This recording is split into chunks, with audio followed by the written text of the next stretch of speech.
Hi everyone, it's Nicki here, and today I'm talking to you as Asteroidonia because I'm sharing my new release with you all.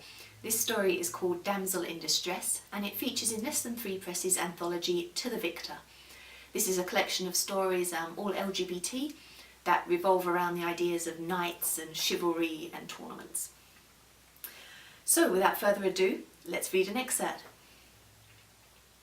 She caressed the kirtle. The velvet was soft and sensual beneath her fingertips, the crimson fabric warm to the touch.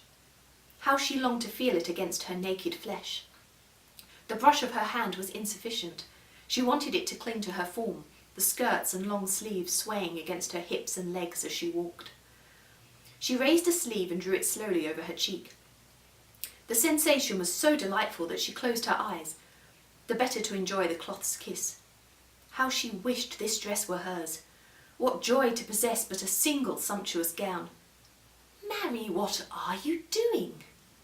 The voice was inquisitive rather than angry, but it startled Sir Hemming out of her reveries and sent him hurtling back into his assumed persona. He turned, lowering the kirtle.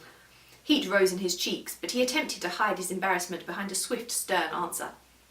"I came in to check all was well and noticed this gown in a crumpled heap upon the floor. I was folding it away." He frowned. "Thou offerest thy lady poor service, Jocasta, to leave her raiment in such disarray."